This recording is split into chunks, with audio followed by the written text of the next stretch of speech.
Mark, what up?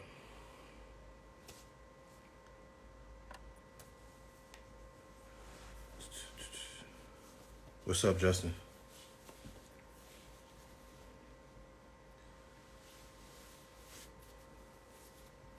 Congratulations on 12 years, Mark. We gotta when the time comes, we gotta chop it up about that.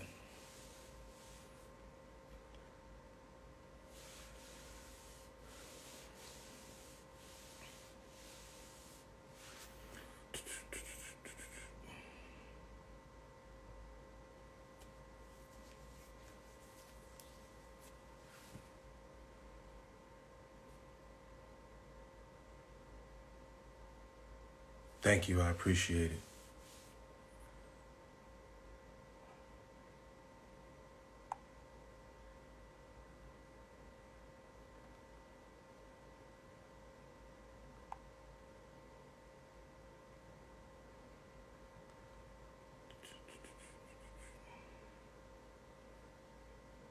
What's up, Janelle?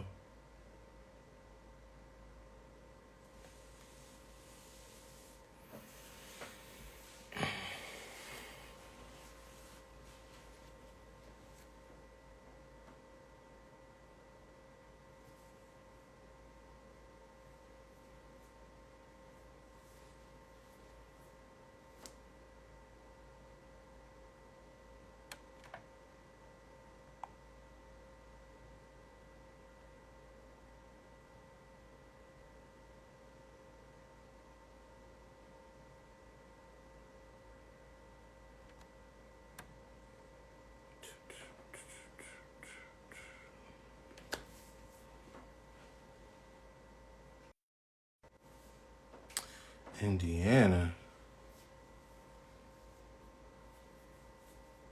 What part of Indiana?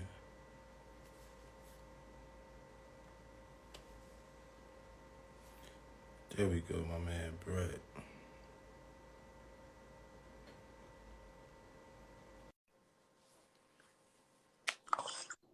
Here we go. I'm on live with a billionaire. Oh, it's big money talk now. I'm on live with a billionaire. What's up, Brett? How you do this? What do I got to do? You good? We on. All right, let's go. How do I We get on, man. How are you? Fantastic. I woke up again. It's a beautiful day. Most definitely. We was already talking, man. So we just making this conversation live, you know what I mean? And like I told you, I just wanted to, give you your flowers personally from myself because it's not just it's not just a celebration of the culture of Jersey Club. It's also a celebration of, for me anyway, for the people that contributed, to my life and that helped me be able to enjoy, dancing in Jersey Club culture. And you were most definitely, one of those people, even though you were only a couple years older than me. You were definitely like a young mentor to me, you know what I mean? Just trying to get me to get out of the funk that I was in, dealing with my dad and stuff, man. And that stuff was just very important because of the things that we were able to go on and contribute to in terms of the Jersey Club culture and just New Jersey dance culture, period. For the people that don't know, this is my homeboy Brett from Piscataway. I went to high school in Piscataway. Brett also was coming up in Piscataway at the same time. And he wasn't just the average, kid. Brett had superpowers, in my opinion. Brett had superpowers, and he shared those superpowers with me and my dad, and he was able to like enhance us like tremendously in terms of like using alien technology. He was able to enhance it. So I kind of want to take it back to that, Brett, and then we'll speed it up and get into what you're doing now. But what a lot of people don't know, what a lot of the young kids and the Jersey kids don't know, is that you were responsible for helping us create a DVD called The Sample. And on that DVD, it was like 12 young dancers from the hood all over New Jersey, East Orange, Newark, all the hoods, all the ghettos, right? And the soundtrack to that The Sample was a CD called Know Who You Dealing With, which was created by DJ Black Mike from the Brick Bandits. So that's how the club music got infused, with our dancing, on a product that was spread all throughout, the state and wherever else, that because people were ordering that DVD and the cassette tape, you know, from the website, which you also help us create too. So taking you back to that time, what did you understand in terms of technology and marketing and branding, and that you were so young and you knew that we needed that, and you knew that you can help me and my dad do that? I mean, you know that we were learning how to do all the dances from watching Mr. Wiggles doing his little popping and locking tutorials and things like that. My uncle growing up worked for Disney and did all the special effects editing. So as a young person growing up and watching like him build out his lifestyle and everything, and I was like, yo, I want to do something like that. But the thing about having a camera is you need things to create and work with people. And I was learning After Effects and Final Cut and all these other programs. Vegas back then. What We year was this? fuck, I don't know, 2000. I don't even know how old Sorry, I I am. didn't want to date you, but it's important. Do you remember what year it is? I don't remember. Like 2000, 2001. All right, so 2001. I don't even know where I was, if I graduated high school or not, but I just remember, meeting you. You were working at Wendy's at the time, and your dad would come in to pick you up, and like I'm always able to connect with the older generation. For some reason, I was able to like connect with him, and there was just this emotional disconnect between you wanting to do something with the education in the school, and like I saw that you guys had an opportunity, and if I could help facilitate it, like that's what I was there to do, like to help you find your identity in yourself, and then build you guys up to give you a platform to reach other people who are in a similar situation, who don't know their purpose, who don't understand what they're trying to do, just trying to figure shit out. Life is hard as it is, and then like the education system's outdated, and it's like, we were bad kids because we were bored. It had nothing else to do with like figuring out, you know, just how to make money doing something we love, and just having people who could dance, and having all the steady cam equipment and the cameras and the editing and stuff like that, like, and then the dope music. Like I could still hear the little stupid Elmo song, this is the tickle. Yeah, dance Wow, you band. remember. Yeah, I remember all that stuff. So like finding a collaboration of energies of different people who were just trying to find themselves at that point in time. I wasn't looking to make billions of dollars back then. I wasn't looking at it like, yo, let's kill these people and take all their money. Like, nah, like it was about us discovering ourselves, finding a journey, finding a path, sharing it with each other, coming up with ideas. I don't know if you remember that time you guys brought me to this like Fight Club underground thing, and like I Loud. it, and then like they brought me into the stage and I just destroyed it because they never would have expected me to do what I did. And like it was just that moment when the whole place imploded and people were like, "Oh, what's that?" Like that was cool. That was a good feeling. But knowing that, seeing your dad grow up and be on that stage in the Harlem, whatever that's called, the Apollo, where you rub the Yes. people's foot, and seeing that genetically you had everything there. It was just that your energy from the facilitation part was just distorted. And like once you got that harness and you had the focus and we had the website and we had a purpose, it was like, let's go, let's just do it, let's make it happen, let's just have fun with this. And then I don't remember that kid's name, but he was like the skinny kid that was doing the dancey stuff. I don't know. We met some really cool characters along the way, and some of them became Oh, something. you talking about storyboard? Yeah. Yeah. So like some of these people actually did stuff. Then we had the Bone Breakers and everything back then. Yes.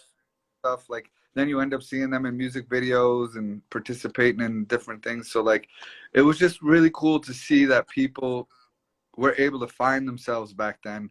And now we're moving towards like digital ownership and things, and we'll talk about that in a little bit. But yeah, man, that's Brett, what I how do you one, and I'm not gassing you up, because clearly I already told you that I think you're a genius.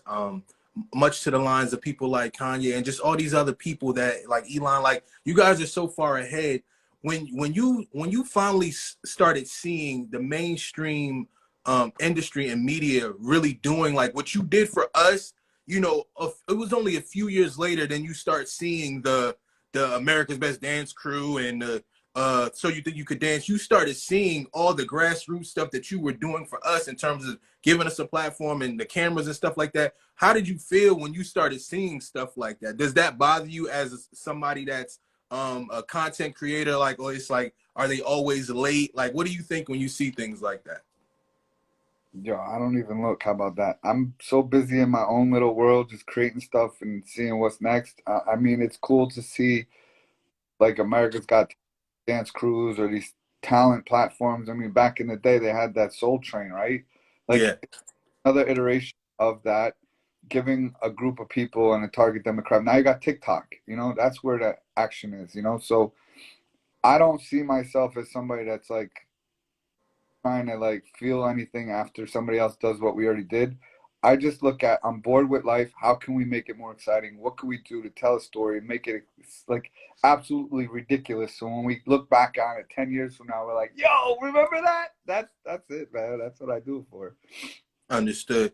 Brett, you've always had this innate gift of you kind of mentioned it, like you always vibe with the older people, but you were always a vibe, period, and you were always able to bring the best out of people and the best talents together. Where did you learn that talent from, and how important is that talent as you pursue any type of entrepreneurial career? Say the question like shorter. What's the question? How important is to be able to pull people together when you're an independent entrepreneur trying to achieve your dreams? Yo, everybody wants to be an independent, but an independent takes a team, right? So like you're a dancer, but if you have a camera operator, how are you gonna create the content? Like, oh, you're gonna have it on a tripod and it's gonna be super boring, or you're gonna create something that people are gonna really like go into. I mean, we were doing After Effects and special effects and like characters and superhero themes and stuff like that made it like relevant to that time period, but also like what people wanted to be. They wanted to be a superhero. So it's like you can't be a one man expect to be at the top. Like it's a collaboration of all these different things. And now where I'm at with these NFTs, it's the same thing. Like you don't have a team of people around you, you're gonna need a developer, an artist, a marketer, a community manager. Like there's all these different roles that have to come together to make it even possible. Understood. Let's get into that too, because what you were a part of doing, and I'm only going to speak for me, but I don't want to speak for nobody else. I'm going to speak for me and my father. You were a part of putting us on that independent entrepreneurial journey in terms of just being creatives and taking ownership of our own intellectual property and the things that we were able to do and create.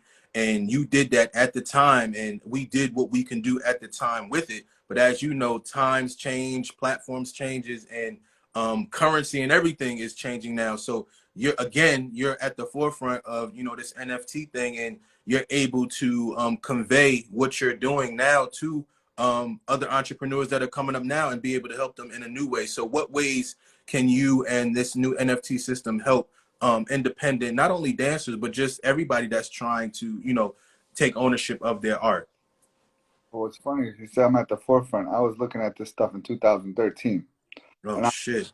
dreaming about this stuff, right? And I created a whole screenplay and everything around understanding social tokens, which is tokenizing your ID and creating your own currency that you're sharing. So imagine if Snoop Dogg had a social currency, and were the most, if you held the most token, you get to go out to dinner with him. So it might mean that you have to have a million tokens because everybody's going to try to outdo each other, and then eventually boom, I got the most tokens, which gives you the ability to have access to that archetype. But now with the digital assets, like I was telling you earlier, web 1.0 was a digital newspaper, so it's read only, so it's just the scrolling of text and images. Web 2.0, which is where we're at right now, is read and write. You're able to type in and communicate and also look at the images and everything else. But when you got Web 3, which is read, write, and own, if you look at Minecraft, Fortnite, Roblox, kids that are coming into the space and understanding how to play in an environment with in-game currencies and buy skins, if you ask your kids around you, would you rather have this toy or the skin? What do you think they would say? The skin. Why do you think they want the skin? They don't understand money. Why would they want a skin? Because the skin is getting them access to different things on the game. What else? I don't know. They want to flex on their friends. Oh, okay. So And so you're able to flex that stuff. the same reason why people wear a Rolex or Timex, they're both watches, they both do the same thing. But when you walk into a room and you're wearing certain assets, people are like, oh, I respect that, right? So these NFTs now are allowing people to digitally flex what they own by putting it in their Twitter bio or sharing like, yo, look what I got this asset. And now they're able to now show off their wealth and their assets. But for an Okay. what's cool for artists is that you can actually create a contract that's associated to the art, to the dance move, to the video, to whatever it is that you're tokenizing. And that smart contract has the ability to write in a royalty of 5, 10, 15, 20%, or whatever you want. So every time it gets sold on the secondary market, you're getting paid for life. So you create a piece of art, you sell it, and bam! Now you got extra money coming in because you did the work and somebody else believes in you, and there's only a certain amount of quantity. So once it's sold out, now it's whatever they want to tell, what they want to sell it for. Mm-hmm. And this is the first time that's ever been possible before. So it's pretty wild. So how does one get started on that journey?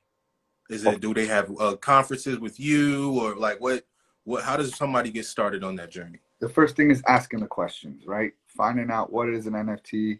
An NFT means non-fungible token. The first time I heard that word, I was like, what does fungible mean? So if I have a dollar bill and you give me a dollar bill and we switch dollar bills, was there an exchange of value? No. Because we both agree that each dollar is worth a dollar. Yeah. But if I have an iPhone and you have a dollar, is that a fair exchange? Hell no. So that means it's non-fungible. Yeah. So when you're looking at fiat money, which is United States dollar, or Bitcoin or Ethereum or these cryptocurrencies, those are fungible tokens. It doesn't matter what version or what serial number you have, it's still worth this amount. And we all agree that this is what it's on, right? Mm-hmm. Because it's you creating something, now you either have the community price it for you, so you put it out there in an auction format, and based on your audience and who's willing to pay for it will give you an idea of what it's worth. Or you, the artist, just say, what? I want to get $50, get $100, I want to get $5,000, what it's worth to me, and that's what I'm willing to sell it for. So once you understand that, then you're going to have to understand that in order to participate in the space, you're going to need to get into crypto. So you're going to need to get a Coinbase account or one of these other is where you can convert USD dollar into Ethereum or Mm-hmm. some other chain that's coming up.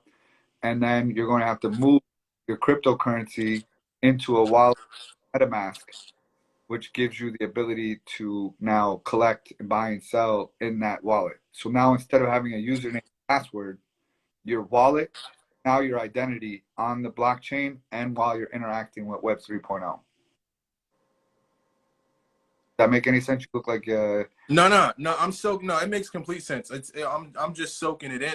You know what? I'm already thinking like, what the hell I want my NFT to be, because I know you're gonna be able to help, guide me and guide others. So I'm soaking it in as you're saying that. I completely understand it. The comparison, like you said, with the kids and Fortnite, like I understand it because I know what Minecraft and Fortnite. So I understand even with like NBA 2K, like you gotta get certain things and exchange certain currencies on the game to buy sneakers and stuff like that on the basketball game. So I definitely understand and I see where it can go, oh, and I'm definitely into the whole dance move, turning that into something. so you said sneakers, right? You know who French Montana is? Yeah, of course. All right. So French Montana did a drop with these sneakers, and they were NFTs, but you had to buy the NFT to get the physical sneakers. So it was a collaboration with Coke Boy and Kobe Bryant. So I got these shoes that I can wear in the physical world. So you got the Kobe Bryant thing right here with the little 8. I could wear these in the physical, but I can also wear them in the metaverse, which is called the Decentraland. And now I can wear these shoes. So when people see them, they're like, yo, those are the French Montana sneakers. What? Yo, you got street cred now because you got the sneakers on. Now in the metaverse, can they buy that off of you? if I want to sell it. But right now they're like 20 grand. Okay. So you're gonna hold it to where they're worth more. Yeah. Now, if I want to sell this with the NFT, it could potentially go for even more. So it might be like 40 grand, sell the sneakers that come with the. Oh wow, that's dope. But because I own the token, it proves that they're real. They're not knockoffs. Yes, I understand. And then once if they buy that off of you and then they resell it, you still get a percentage off of that initial. I didn't make it. So French Oh, but would, that person, but French does. yes. I get it. So now, Okay, that's smart. right, a musician, they're trying to create content and they're doing music tracks. So instead of you trying to raise money to do an album, you're selling NFTs. The NFTs create like this way of you like, yo, I own this song. I have owned this song. And then if I want to sell it to somebody else, you're able to now make money as a like a fan because you found it before everybody else. Then blow up, you have like the first song that they ever released as an NFT. I understand, man. I get it. So I notice I don't look dumbfounded anymore. I get what you're saying. I completely get it now, and that's dope. That's super dope. I completely get it now. So one of the things that I want you to understand as a dancer and the people who are from the dance arena, an NFT doesn't have to be a like a art piece or a video. It could also be a dance move.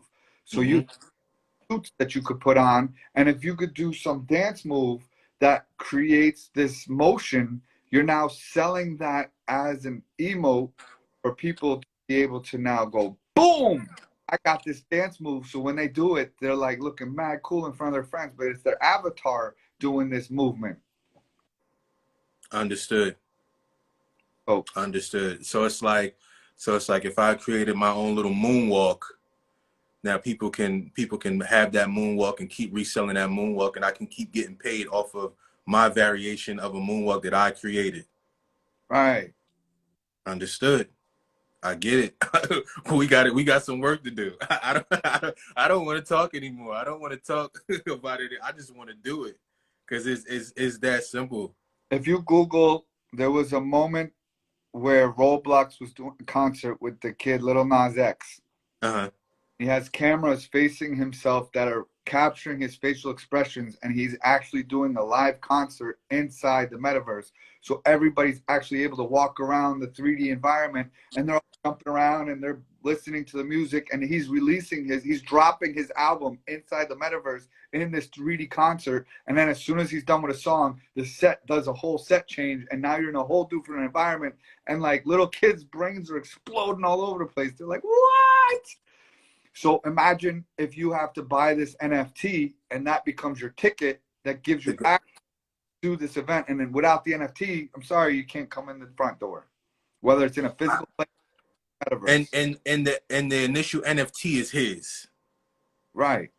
Wow, man. I see that I asked you that for because I get it. Wow. That's smart. That's smart. And so even with that, that cuts a lot of the middleman for these like concerts and stuff like that. That's the challenge with the lawyers and all these other people. They're going to cut the middleman out. You're going to cut the people who've been taking advantage of all these artists for all this time. We don't need them anymore because the contract is written before you make the agreement. And as soon as the term is called mint it to the blockchain, it's there. So if I'm doing a collaboration with you, Anthony, I want my percentage. You're going to get your percentage. Every time we sell it, the split goes automatically. There's no Understood. go, well, I thought we were going to make a little bit more money, Anthony. I think I need to get a bigger cut. Like, it can't happen like that anymore. Because it's cemented. It is what it is. We would have to we would have to create another project Correct. with a different split. Right. Understood. Well, buddy, what's up, Chris? We got work to do. My dad's on here too, in incognito. We got work to do, Brett. Like always, you've always looked out, for me and my dad. And you've always have pushed us into the future. And I think that, you're gonna be not think you're doing that now. I'm kind of inspired to really dive into what you're talking about. Like I've been here, I've heard you speak to him about it before, and I've heard other people. I heard that kid Boogie. He explained it to me, but it's different when it comes from you. You understand what I'm saying? Because your energy and your spirit is different, and I've trusted you since I was a little boy. You understand what I'm saying? So I definitely hear, and I definitely I'm ready to get to work, and I hope everybody who was listening and anybody that's gonna listen to the future um, can dive into how can people keep up with you and what you're doing. So in the beginning of January, I learned about the actual term NFT. And from that day on, I held a Clubhouse room, which is an audio only app. We've held that space for approximately 24 hours, 7 days a week for 11 months straight. Dang. And on Clubhouse, look us up. It's nfts.tips. We have a website, nfts.tips. If you're interested in learning, if you want to participate in the conversation, unlike other rooms, it's really difficult to get on stage and ask questions. So I basically realized I didn't like that. So I didn't format my room like that. So if you come in my room, I invite everybody on the stage and we keep a healthy conversation and it's completely transparent. If you have questions, we have people who can help walk you through those, challenging moments. Like as you move through this journey, your questions are going to change. So right now you're like, I don't know what an NFT is. Then you're going to go, fuck, I know what an NFT is. How do I get started? Now you're going to know how you're going to get started. And then you're going to go, okay, what platforms do I have to do? So you got OpenSea, Rarible, Super Rare, Nifty Gateway, Zora, Origin Space, like all these different locations on Ethereum blockchain. But the challenge with the Ethereum blockchain, if you don't have $1,500, you can't even learn it because you're going to spend money in what they call gas fees, which is your transaction fee, which could be anywhere from $50 to $250. I've seen it up to $5,000 for a transaction. So that's not feasible for everybody. But the problem is that's where a lot of the money is right now. So new chains are popping up like Solana and Tezos and Polygon Matic and all these other things cheaper for the gas fees, but you don't have the audience that you have on the Ethereum. So it's just discovering where your audience is. If they're nowhere and you're going to build it with them, becoming a trusted node, creating an education, getting into the space by providing the quality educational material, you're going to build a relationship with those people. And when you drop your art, they're going to support you because you help them figure out something that everybody's talking about it, but nobody's really teaching. So it's like giving people that keys to the kingdom to drive the Ferrari and do what they want to do and make it happen. Understood. I completely understand, and I appreciate you creating that spark, just like you did. I don't want to date myself, but oh well, fuck it. Over 20 years ago, bro, you provided a spark in me and my father's relationship, and you've constantly done that, and I appreciate it, man. I appreciate everything that you've done for me and my father. I appreciate everything you did for my group mates with the dance group, in the early 2000s as well, man. All of that stuff, it all mattered. It all mattered because everybody ended up transitioning and doing great things. All those guys, everybody's cool. Everybody's either doing stuff in the industry or just being good family men. So I definitely appreciate everything that you did from the beginning, bro, and everything that you're doing right now. And I look forward to keep working with you, man. We still got a lot of work to do, man. Oh So yeah, and shout out to definitely want to shout out Jesse too, because Jesse, your dad was definitely supportive, and he definitely was pushing us as well to to be all that we could be as far as father and son, man. And I never forget that, and I'll never forget him, and I'll never forget you.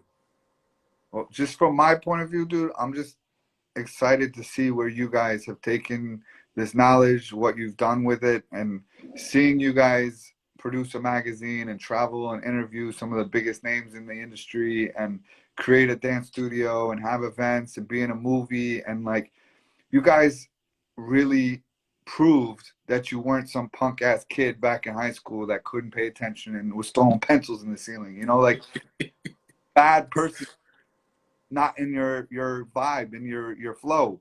And then once you found your flow, everything around you shifted and changed, and now you have the keys to the kingdom and you can do whatever you want. So I'm just honored to be that, conduit or whatever it is that got you to open up and see who you really were. So that's what's up, man. Thank you, Brett. I appreciate it. We're gonna talk more, man. I'll probably hit you up because I definitely wanna get started. I got my brain is flowing, so I would just want to talk to you a little bit more about getting things rolling. But I'll hit you up this weekend with me and my dad, and we'll just keep the conversation going, bro. All right, and if you guys want to come on Clubhouse, I'm usually there. That's where I spend most of my time. I just started TikTok. I got 1,000 followers, so now I can go live on there. We have an academy that I created that's going to help you technically understand what you have to do. Um, the information is abundant, but it's a special person that's going to be able to understand it because it's encrypted. So as more and more people get introduced to this space, it's going to become more and more easier, and you're going to see more and more things. Like even TikTok and Instagram are already talking about becoming a marketplace. So imagine every post that you make is a sellable asset that you can now make money off of. You know, like minds aren't ready for what's around with the metaverse and everything else in between. It's just the world's going to change like this, and you're going to be like, oh. No, I feel it. I feel it, bro. I feel that there's going to be a shift. You know the shift is already happening, but I feel that it's going to like between now and January. I kind of feel it. I don't want to blame it on the Spider-Man movie, but I just feel like something in between, man. They got a lot of things on the board for December. Let me put it like that. And I follow I follow the money and releasing Spider-Man and just all these things like in late December. It's like it's a lot that they want to get out there. Now going into the new year. So I just got a feeling something's gonna pop, and a lot of these things that different independent things that are happening. All those things are going to be able to pop and flourish too.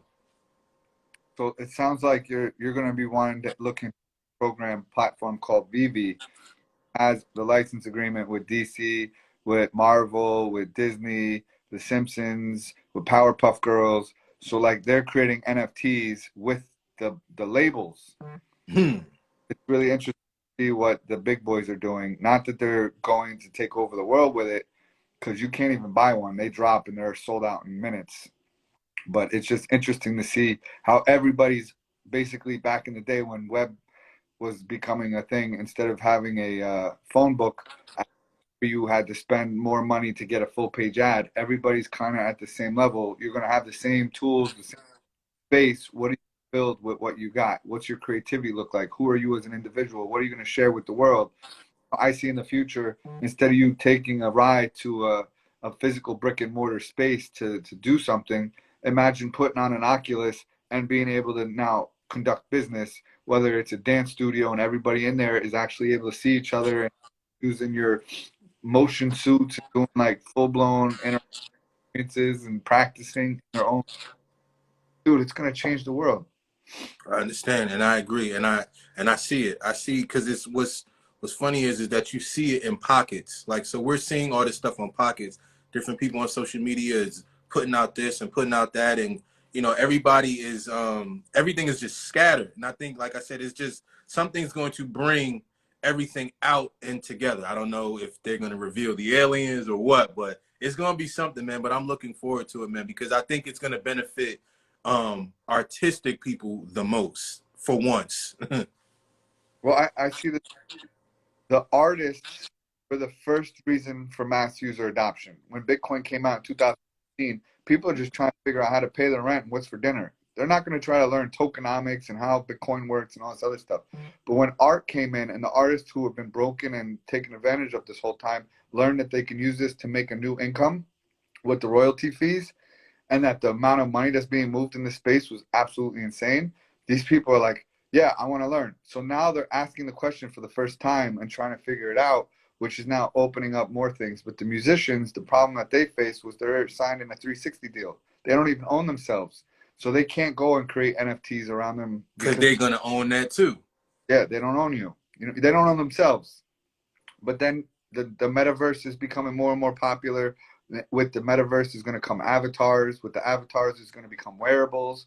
So everything that you understand from the street is going to get migrated into the metaverse. Hip hop's going to live in the metaverse, and all these things that you were already thinking about back in the day with LED walls and video, like the stuff I was building with freaking the Second Life and all that other stuff, way before all this stuff was even a thing. I already was facilitating those experiences way back then, using YouTube as my LED Mm-hmm. walls, you know, and creating. But now we're at a point.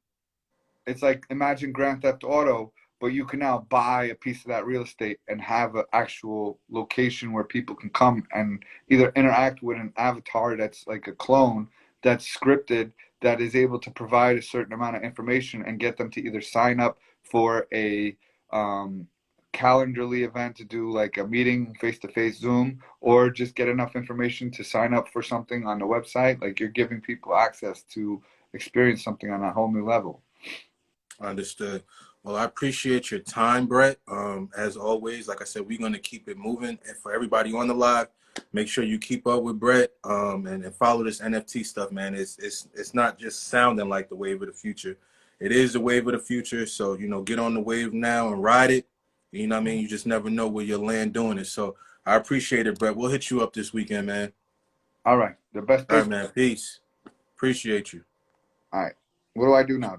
X? Yeah, I'm gonna just sign off.